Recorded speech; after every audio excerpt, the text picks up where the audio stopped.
படத்தோட ஸ்டார்டிங் சீனில் ஜெயிலிருந்து ரிலீஸ் ஆக நம்ம ஹீரோவை காட்டுறாங்க. ஹீரோன்னு சொல்லிட்டு குழந்தைய காட்டுறான்னு நினைக்கானா இவர் தான் நம்ம படத்தோட ஹீரோ. ஹீரோவை பிக்கப் பண்ணுறதுக்கு அவரோட ஃப்ரெண்டு வந்திருக்காரு.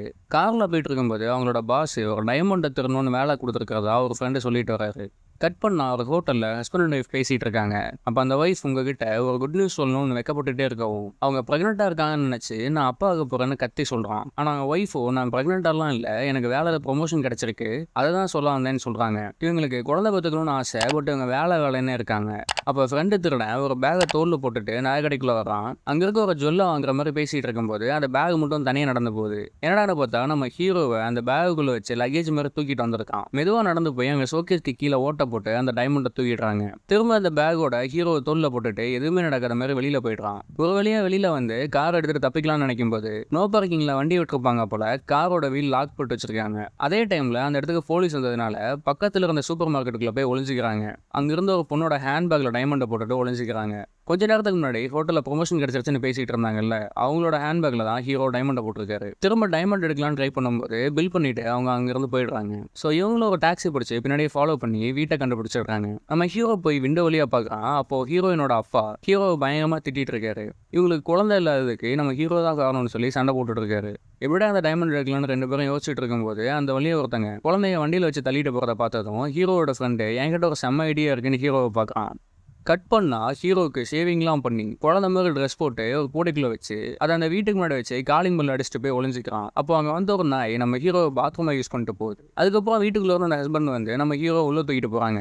நம்ம ஹீரோ மேலே பயங்கரமாக ஸ்மெல் அடிக்கவும் எல்லாரும் சேர்ந்து ட்ரெஸ்ஸை மாற்றி விடுறாங்க. அப்போ அந்த ஒய்ஃப் இது யாரோட குழந்தைன்னு தெரியல, ஸோ இதை நம்ம கவர்மெண்ட் கிட்ட இன்ஃபார்ம் பண்ணி அவங்க கிட்ட கொடுத்துடலான்னு சொல்லி கால் பண்ணுறாங்க. ஆனால் லைன் சரியாக போகல. அதே சமயம் அந்த தாத்தா ஒரு மாதிரி நம்ம ஹீரோ மேலே கிளியும் பார்த்துட்டு எனக்கு என்னவோ இதை பார்த்தா குழந்தை மாதிரியே தெரியல, எனக்கு என்னமோ சந்தேகமாக இருக்குது, நம்ம போலீஸ்க்கு கால் பண்ணி வர சொல்லலான்னு சொல்றாரு. போலீஸ்னு சொன்னதுமே நம்ம ஹீரோ பயங்கரமா அழுகிற மாதிரி ஆக்டிங் போடுறான். கொஞ்சம் ஓவரா சத்தம் போட்டு அழுதுனால இருமல் வருது. என்னாச்சுன்னு பயந்து ஹீரோ ஹாஸ்பிட்டலுக்கு தூக்கிட்டு போறாங்க. போகும்போது கூட அந்த தாத்தாவை முறைச்சிட்டே போறான். ஹாஸ்பிட்டல்ல போய் சட்டையை கழட்டி பார்த்தா உடம்புல டேட்டு வெட்டுக்காயம் எல்லாம் இருக்கு. ஆனா அதை பார்த்து கூட யாருக்குமே சந்தேகம் வரல. டாக்டர் செக் பண்ணி பார்த்துட்டு குழந்தை நல்லா தான் இருக்கு, நீங்க வீட்டுக்கு கூப்பிட்டு போலான்னு சொல்றாரு. அப்போ அந்த ஹஸ்பண்டும் மண்டே நம்ம கூட்டிட்டு போய் சைல்ட் கேர்ல கொடுத்துடலாம், அது வரைக்கும் நம்ம வீட்லயே இருக்கட்டும்னு பேசிட்டு இருக்கும் போதே நம்ம ஹீரோ அந்த டைமண்ட் இருக்க பேக்கை தூக்கிட்டு வெளியில ஓடுறான். அப்போ கரெக்டாக அங்கே வந்த ஒரு போலீஸ் ஆஃபீஸர் இவனை குழந்தைன்னு நினச்சி கையில் தூக்கி வச்சுட்டு உங்கள் அப்பா அம்மா எங்கே இருக்காங்கன்னு தேடிட்டு வரும்போது நம்ம கபிள்ஸும் கரெக்டாக குழந்தைய காணவனு தேடிட்டு வராங்க. போலீஸ் கிட்ட இருந்து தப்பிக்கணும்னு அவங்கள பார்த்தோன்னே அம்மா அப்பான்னு கூப்பிடுறான். ஹீரோ அப்படி சொன்னதுமே அவங்க சென்டிமெண்ட் ஆகி இன்னும் 2 நாள் தானே,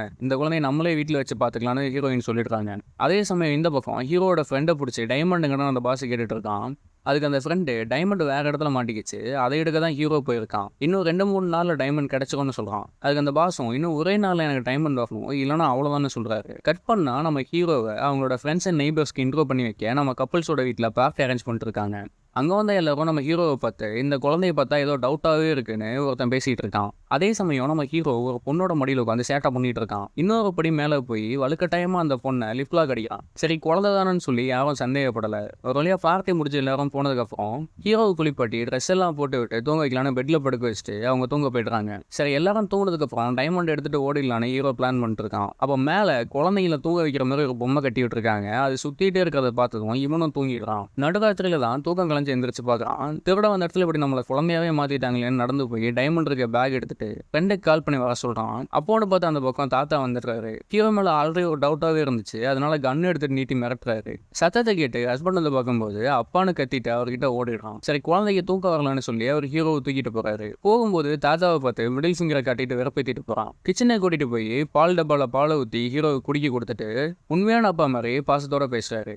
அதுக்கப்புறம் ஹீரோவை அவனோட பெட்டில் படுக்க வச்சுட்டு அவங்க கப்பல்ஸ் கொஞ்சம் நேரம் அப்படி இப்படின்னு இருக்காங்க. ஆனால் இவன் தூங்காமல் நடக்கிறத பார்த்துக்கிட்டே இருக்கான். அடுத்த நாள் காலையில் ஒய்ஃப் ரொம்ப ஜாலியாக இருக்காங்க. ஹஸ்பண்டும் அதை பார்த்துட்டு என்ன இன்னைக்கு ரொம்ப சந்தோஷமா இருக்கு, என்ன விஷயம்னு கேட்குறாரு. அதுக்கு அவங்க என்ன தெரியாத மாதிரி கேட்குறீங்க, நேற்று நைட்டு 2 தடவை அப்படின்னு சொல்லி இழுக்கிறாங்க. ஹஸ்பண்டுக்கு எதுவுமே புரியாமல் 2 தடவையா, எனக்கு அப்படியே தான் ஞாபகம் இல்லையான்னு சொல்லும்போது பெட்ஷீட்டுக்குள்ள இருந்து நம்ம ஹீரோ வெளியில் வரான். இவன் தான் ஏதோ சேட்டை செஞ்சிருப்பான் போல. கட் பண்ணா தாத்தா நியூஸ் பார்க்கலான்னு டிவி ஆன் பண்ணுறாரு. நியூஸில் டைமண்ட் திருடு போனதையும் அதில் அக்யூஸ்ட் இவன் தான் சொல்லி நம்ம ஹீரோவோட போட்டோவை போடுறாங்க. அதை யாரும் பார்த்துடக்கூடாதுன்னு குழந்தை மாதிரி அழுது கார்ட்டூன் பார்க்கணும்னு அடம் பிடிச்சி சேனலை மாற்ற வச்சிடறான். அதுக்கப்புறம் தாத்தாக்கு சாப்பாடு ரெடி பண்ணி கொடுத்துட்டு அவங்க கிச்சனுக்கு போயிடுறாங்க. ஹீரோவை ஒரு ஊஞ்சலில் கட்டி அதில் உட்கார வச்சிருக்காங்க. தாத்தா பேப்பர் படிக்கிற கேப்ல அந்த ஊஞ்சலை யூஸ் பண்ணி எகிரி போய் சாப்பாடு எல்லாத்தையும் இவனே சாப்பிட்றான். அவர் பிளேட்டை பார்க்கும்போது அது காலியாக இருக்கு. தன்னோட பொண்ணை கூப்பிட்டு ஹீரோ தான் இருந்த சாப்பாட்டை சாப்பிட்டான்னு கம்ப்ளைண்ட் பண்ணுறாரு. ஆனால் அவங்க இதை நம்பாம வயசாகிட்டாலே இப்படிதான், அங்கே இருக்க குழந்தை இப்படி பிறந்து வந்து எடுத்துட்டு போச்சுன்னு கேட்குறாங்க. ஹஸ்பண்ட் கிட்ட குழந்தைய பார்த்துக்கோங்கன்னு சொல்லிட்டு அவங்க வெளியில கிளம்பி போயிடுறாங்க. கண்ணை மூடி விளையாடிட்டு இருக்கும்போது பக்கத்தில் இருந்த பேனை எடுத்து தலையில ஒரே அடிச்சுட்டு பேக் எடுத்துட்டு வீட்டோட டோர் வரைக்கும் வந்துடுறான். ஆனால் அதே நேரம் வெளியில போனவங்க ஹேண்ட்பேக்கை மறந்துனேன்னு திரும்ப உள்ள வராங்க. அதை பார்த்துட்டு ஓடி வந்து டைமண்ட் எடுத்து வேற பேக்ல வச்சுட்டு ஒண்ணுமே தெரியாத மாதிரி அமைதியாக உட்காந்துடுறான். உள்ள வந்து பார்க்கும்போது அடி வாங்கி அவங்க ஹஸ்பண்ட் சோஃபால மயங்கி இருக்காரு. ஆனா அவங்க தூங்கிட்டு இருக்காருன்னு நினைச்சிட்டு சத்தம் போட்டு அவரை எழுப்பி விடுறாங்க. ஆனா அவருக்கு என்ன நடந்துச்சுன்னு ஞாபகம் வந்து சரி விளையாட கூட்டு போலான்னு பக்கத்துல இருக்க பார்க்கு கூட்டு போறாரு. ஆனா அங்க போய் விளையாடுற சாக்கில் ஹஸ்பண்டை போட்டு சமாடி அடிக்கிறான். அதுல வழி தாங்க முடியாம அவர் கீழே விழுறாரு.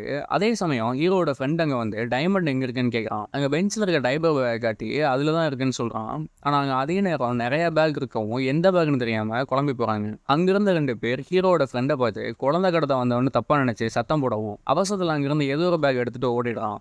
இங்க இருந்தா சேஃப் இல்லைன்னு ஹீரோவை தூக்கிட்டு காருக்கு வராரு. டைமண்ட் இருக்க பேக்கை டிக்கில வச்சு மூடி கார் எடுக்கலான்னு போகும்போது அதுக்குள்ள ஹீரோ கார் எடுத்துட்டு ஓடிடுறான். ஆனா அந்த ஹஸ்பண்ட் சரியா கவனிக்காம காரோட குழந்தைய யாரோ கடத்திட்டு போறாங்கன்னு நினைச்சிட்டு பின்னாடி வந்த காரை ஹெல்ப் கேட்டு ஃபாலோ பண்றாரு. போலீஸ்க்கு இன்ஃபார்ம் பண்ணிட்டதுனால அவங்களும் பேரிகேட் போட்டு காரை மடக்கி பிடிச்சிடுறாங்க. ஹீரோ உடனே டிரைவர் சீட்ல இருந்து பின் சீட்டுக்கு போய் உட்காந்து அழுக ஆரம்பிச்சிடறான். போலீஸ் பார்க்கும்போது ஹீரோ மட்டும் கார்ல இருந்ததுனால திருடன் எஸ்கேப் ஆகி ஓடிட்டான்னு நினைச்சு குழந்தைய ஹஸ்பண்ட் கிட்ட கொடுத்துடுறாங்க. கட் பண்ணா ஹீரோட ஃப்ரெண்ட் அந்த டைபர் பேக் எடுத்துட்டு போய் பாஸ்க்கு முன்னாடி கொட்டி பார்க்கலாம். ஆனால் அதில் டைமண்ட் இல்லாததை பார்த்து பாஸ் கடுப்பாகி இதுதான் உனக்கு லாஸ்ட் சான்ஸ், இந்த தடவை டைமண்ட் இல்லாமல் வந்தனா உனக்கு கொண்டுருவன்னு சொல்லி அனுப்புறாரு. அவனை ஃபாலோ பண்ண சொல்லி 2 பேரை கூடவே போக சொல்றாரு. இங்கே ஹீரோவை கூட்டிட்டு ஹாக்கி மேட்ச் பார்க்க வந்திருக்காரு. மேட்ச் சீரியஸாக பார்த்துட்டு இருந்த கேப்ல பேங்க்ல இருக்க டைமண்ட் எடுத்து வாயில போட்டு முழுகிட்டான். அதுக்கப்புறம் கையில இருந்த கப் எடுத்து அங்கிருந்த பிளேயர் மேலே தூக்கி அடிக்கிறான். ஆனால் அந்த பிளேயர் பார்க்கும்போது ஹஸ்பண்ட் தான் அடிச்ச மாதிரி தெரியுது. அதனால அந்த பிளேயர் ஹஸ்பண்ட் அடிக்க வரும்போது அவரை காப்பாற்றுறன்னு சொல்லி அந்த பிளேயர் மேலே குதிச்சு காதை கடிச்சு வச்சுட்டான். வீட்டுக்கு வந்த அப்புறம் ஹஸ்பண்ட் ஒய்ஃப் கிட்ட எனக்கு ஒன்றுனா உடனே எப்படி பாஞ்சு வந்து சண்டை போட்டான் தெரியுமா, நம்ம மேல அவ்வளோ பாசமா இருக்கான், ஸோ இவனுக்கு நாளைக்கு பர்த்டே கொண்டாடலாம்னு சொல்றாங்க. அடுத்த நாள் உங்க வீட்டு கார்டன்ல பக்கத்து வீட்டில் இருக்க ஃப்ரெண்ட்ஸ் எல்லாத்தையும் கூப்பிட்டு பார்ட்டி பண்றாங்க. நம்ம ஹீரோவும் எதுக்கு இங்க வந்தோன்றதை மறந்து அங்க வந்து மாஸ்கட் கூட சண்டை போட்டு ஜாலியாக விளையாடுறான். அதுக்கப்புறம் கேக் வெட்டும்போது இதுக்கு முன்னாடி யாருமே எனக்கு பர்த்டே செலிப்ரேட் பண்ணது இல்லைன்னு ஃபீல் பண்ணி அழுகவே ஆரம்பிச்சிடறான். அதே சமயம் தாத்தா ஹோட்டலில் சாப்பிடும்போது டிவியில் வாண்டட்னு நம்ம ஹீரோவோட ஃபோட்டோ பார்த்துட்டு இவனை ஆதாரத்தோடு நிரூபிக்கணும்னு பார்ட்டிக்கு வரும்போது ஹீரோவுக்கு டெடி பேரை கிஃப்டாக வாங்கி தந்து ஐஸ் வைக்கிறாரு. பார்ட்டி முடிஞ்சப்பறம் கிச்சனுக்குள்ளே வந்து அங்கிருந்து ஆயில் எடுத்து ஃபுல்லாக குடிச்சிடுறான். வயிறு வலிக்கும். ஸோ அது மூலியமா வயிற்றுக்குள்ள இருக்க டைமண்ட் வெளியில் வந்துடும் நினைக்கிறான். நினைச்ச மாதிரியே வயிறு கலக்கி டைப்பர்லேயே போயிடுறான். ஒய்ஃப் ஹீரோவை தூக்கிட்டு டைப்பர் மாற்ற தூக்கிட்டு போகிறாங்க. அப்போ டைப்பர் சேஞ்ச் பண்ணும்போது அதில் டைமண்ட் இருக்கிறத பார்க்குறாங்க. ஸோ அவங்க ஹஸ்பண்ட் தான் கிஃப்டாக வாங்கி சர்ப்ரைஸ் பண்ணுறதுக்காக டைப்பரில் ஒளிச்சு வச்சிருக்காருன்னு தப்பாக நினச்சிக்கிறாங்க. ஆனால் ஹஸ்பண்ட்க்கு எப்படி இந்த டைமண்ட் வந்துச்சுன்னு குழப்பமா இருக்காரு. அன்னைக்கு நைட் கப்புள்ஸ் 2 பேரும் டின்னருக்கு வெளியில் போகிறோன்னு சொல்லும்போது ஹீரோவை நானே சேஃபாக பார்த்துக்கிறேன்னு சொல்லி தாத்தா வாங்கி வச்சுக்கிறாரு. அவங்க போனதுக்கப்புறம் அப்படியே ஹைட்டாக தூக்கி கீழே போட்டு உண்மையை சொல்லு, இங்கே எதுக்கு வந்தேன்னு கேட்குறாரு. ஹீரோ உன் டைமண்ட் எடுக்க தான் வந்தேன்னு உண்மையை சொல்லிடுறான். அதே சமயம் ஹோட்டலில் இவங்க 2 பேரும் சைல்ட் கேரில் பேசி இந்த குழந்தைய நம்மளே அடாப்ட் பண்ணிக்கலாம்னு பேசி முடிவு எடுத்துறாங்க. வீட்டுக்கு வந்து பார்க்கும்போது ஹீரோவை கீழே போட்டு தாத்தா கழுத்தை நெரிச்சிட்டு இருக்காரு. தாத்தா மென்டல்னு கன்ஃபார்மே பண்ணிடுறாங்க. மென்டல் ஹாஸ்பிட்டலில் சொல்லி வந்து கூப்பிட்டு போக சொல்லிடுறாங்க. தாத்தா போகும்போது அங்கே இருக்க டெடி பேரை செக் பண்ணி பாருங்கன்னு கத்திட்டே போகிறாரு. என்னென்ன பொம்மை எடுத்து பார்த்தா அதுக்கு பின்னாடி டிவியில் கனெக்ட் பண்ணுற மாதிரி போர்ட் இருக்கு. என்னென்னு டிவியில் கனெக்ட் பண்ணி பார்த்தா இவனோட தாத்தாவும் ஹீரோவும் போட்ட சண்டை எல்லாமே தெளிவாக ரெக்கார்ட் ஆகியிருக்கு. அது கூடவே இவங்க டைமண்டை பற்றி பேசினதும் ரெக்கார்ட் ஆகியிருக்கு. இது இவங்க பார்த்துட்டு போலீஸ்க்கு கால் பண்ணுறதுக்குள்ள டைமண்ட் எடுத்துட்டு எஸ்கேப் ஆகிடுறான்.